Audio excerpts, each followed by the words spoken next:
Geralmente, quando falamos sobre eugenia, na mente da maioria das pessoas, geralmente vem o quê?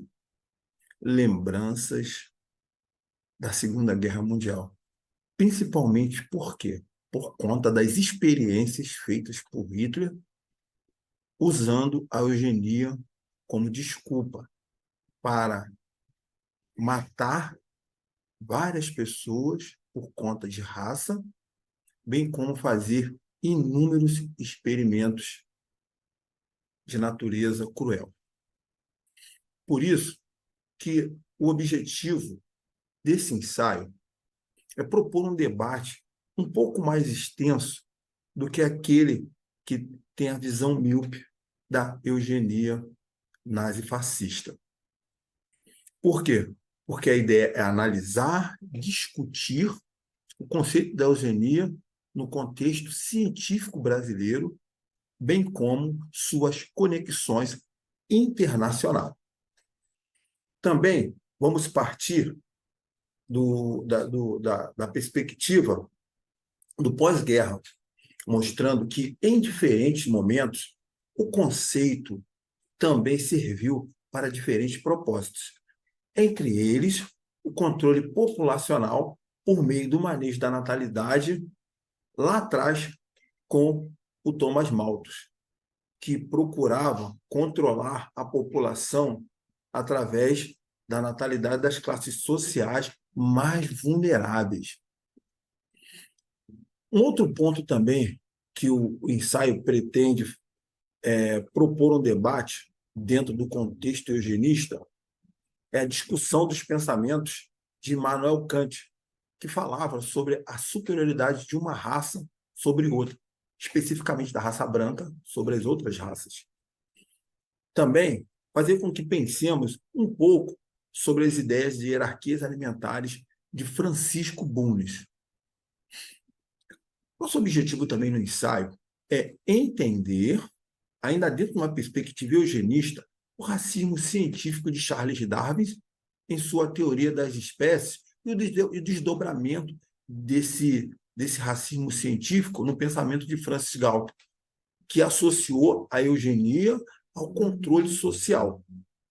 Então, esse pensamento de Galton foi base para a prática eugênica em vários países dos Estados Unidos. E isso proporcionou um extremismo, a segregação racial que teve seu ápice com o apartheid na África do Sul. O ensaio também pretende discutir que foi dentro desse contexto, ou seja, do contexto de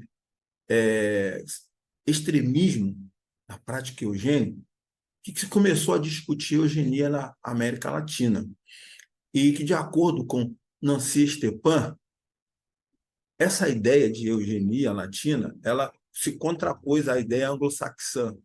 Por quê? Porque a ideia de eugenia latina ela foi sedimentada com base nos países da Europa que também eram de origem latina, como Portugal, Espanha e França.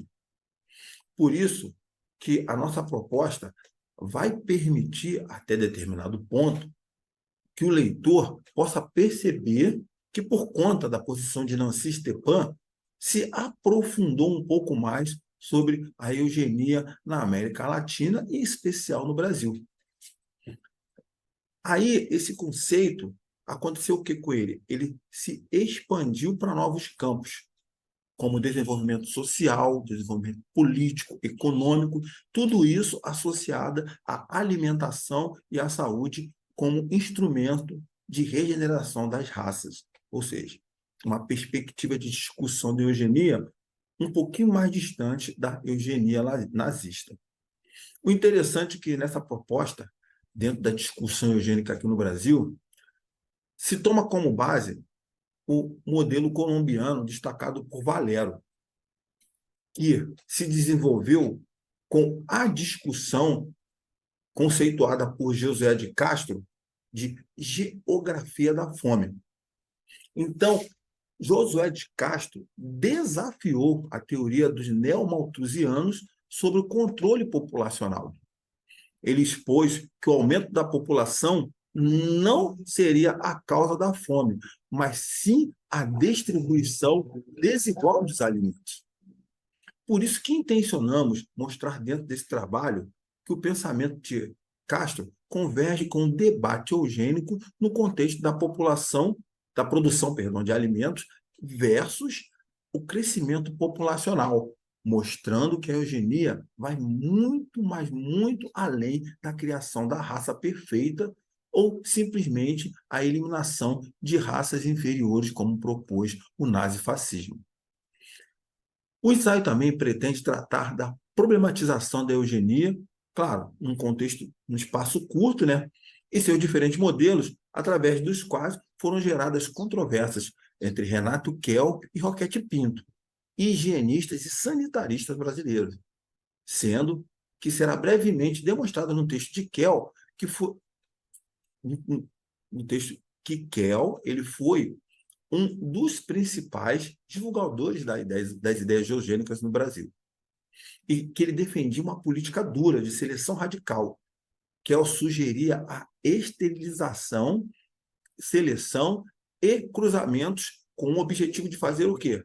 De evitar a reprodução de indivíduos indesejáveis, entre aspas.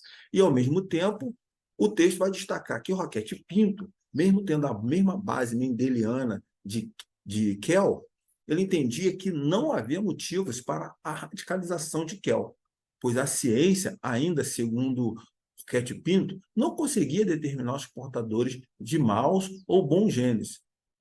Ainda não consegue, né? Podemos dizer isso.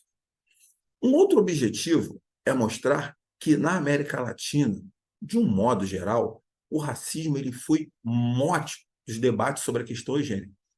Tanto que se discute o caso colombiano no qual Valero ele externa a preocupação da elite colombiana no início do século XIX, perdão, no início do século XX.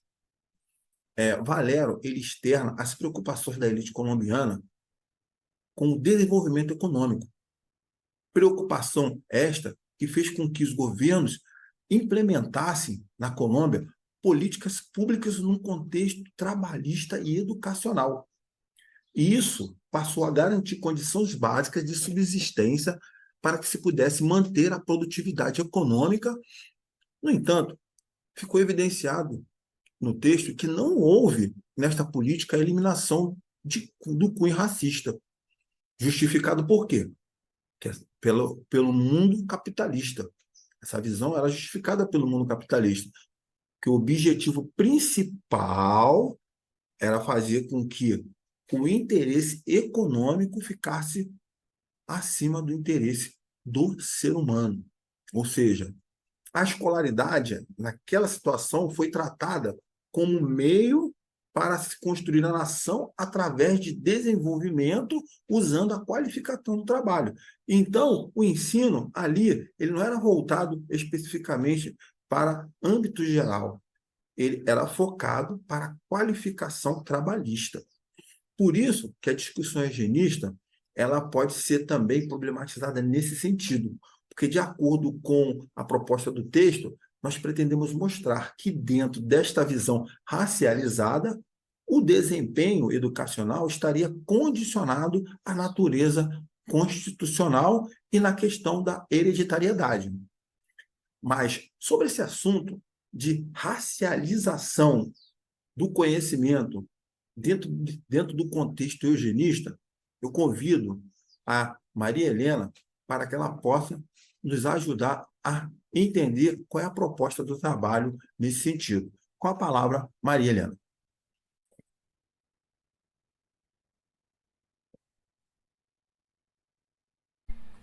No Brasil, durante a passagem do século XIX para o século XX, aconteceram muitas transformações com o fim do sistema escravagista e da monarquia.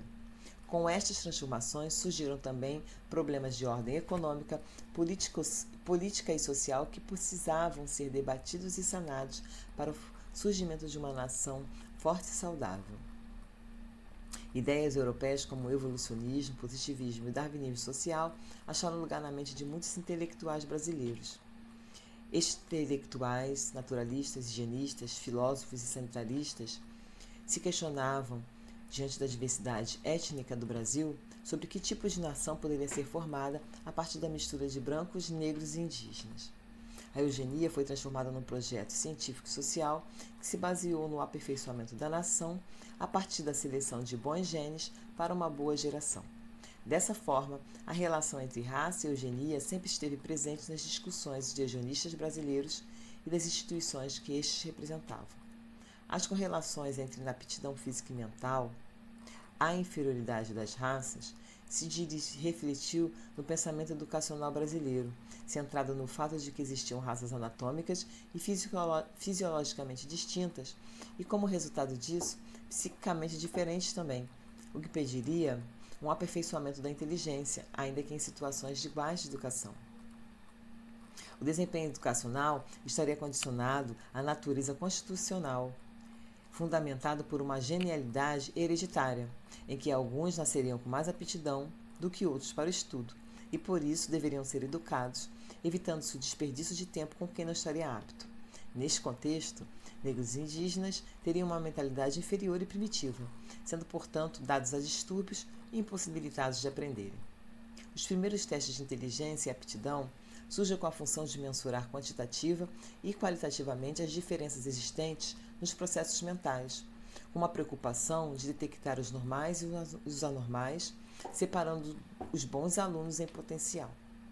A eugenia se ajustou bem às crenças culturais pré-existentes dos tempos coloniais, dentro de uma função etnocêntrica do colonizador, que enxergava a incapacidade de negros indígenas.